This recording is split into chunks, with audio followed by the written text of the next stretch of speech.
everyone, and welcome to this week's Facebook live stream. We are picking up on part 2 of Tom Pendergast today. The man, the myth, the political boss. Today, I took over part 1 with his rise to politics and fame. And Daniel will be cataloging his downfall today. First, I'd like to show you a couple of... Okay, great. Here we go. So this is in direct relation to Pendergast. This has to do directly with his dominance in Kansas City and how the general public viewed his presence. I think that these two are really poignant because Daniel was able to illustrate what people felt at the time, and what better way than through political cartoons. Exactly. So these images really give off kind of the power that Pendergast had before his decline and fall. As you can see on the left picture, a lot of people viewed it that he was stealing votes, that he was using his political power to just take the votes of the people and do whatever he wanted. And then, of course, the other side talks about the reign of terror of him.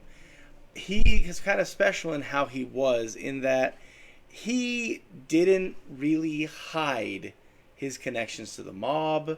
He didn't hide his connections to the evil stuff he was doing. He kind of just did it in the public and said, "Stop me." And so it was viewed as kind of a reign of terror. So as Brooke said, Pendergast was a very, very fascinating character as he started to fall. So it started with a state election. He kind of pushed his way a little bit past being just the local mob boss guy and was pushing for power in the state level. And with the vote of Lloyd Stark, he was actually promoted by Pendergast. Well, after he won his election, the U.S. Treasurer, who oddly enough had also come to power due to Pendergast's assistance, decided to go after a guy named Charles Corralo, who was kind of the mob half of Pendergast's machine. And he was kind of cracking down on all kinds of different corruption and organized crime. And so he flat out told his subordinates, "Look, if Pendergast goes after us, Pendergast goes after us." Well, as the investigation went on, then Missouri Governor Stark turned on Pendergast and basically just told him everything he had done. Basically just created a giant windfall of loss for Pendergast. And eventually he ended up losing all of his funds. And then the secretary-treasurer of his businesses actually ended up taking his life in 1939. Wow. So the downfall was pretty insane. And part of the reason why the downfall was so important was there was actually a connection between Pendergast and probably one of Missouri's most famous politicians, Harry Truman. Truman, for many years, had tried to run businesses that kept failing. And then Jim Pendergast, Tom's older brother we talked about last week, thought that he tried to convince Truman that he should run for the judgeship of Eastern Jackson County, which was actually an administrative position, not a judicial position. And so basically their group pushed Truman to becoming that position. And over the years, they kept pushing Truman to different positions. And all throughout the time, Tom or TJ kept pushing Truman forward to the point where he ended up becoming the nominee for this U.S. Senate for the state of Missouri. Truman did win the primary and went on to become the senator from Missouri, though he was known as the senator from Pendergast instead of the senator from Missouri. Mostly because he had such a close relationship. Never visually close. In fact, they only ever actually met on a few occasions and took pictures together only once. So the outside, nothing was seen. Inside, something was probably happening. So when the income tax, or after the whole situation with Pendergast happened, he was then actually convicted of income tax evasion. And in 1940, he was sent to jail for, I believe, ended up being 18 months.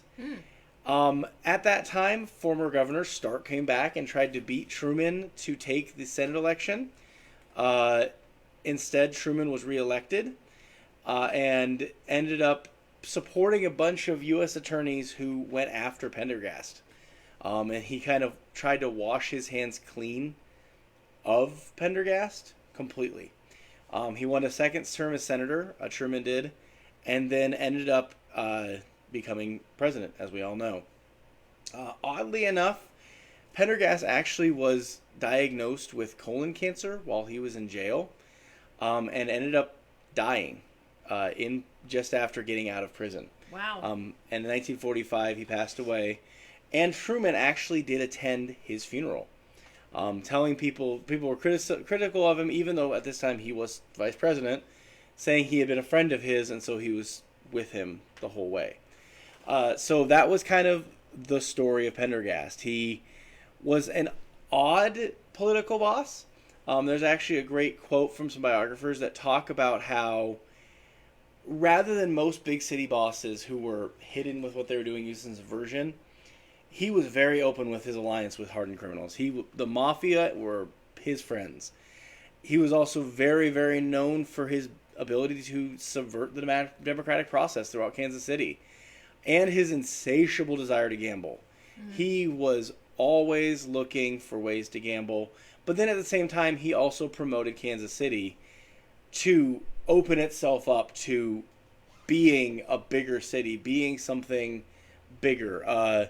I know we were looking at some pictures of stuff, and Pendergast's stamp is all over Kansas City. There are tons of buildings that have the Pendergast, Radar, concrete companies label right there on their floor that are still standing today that most people don't even realize were Pendergast builds.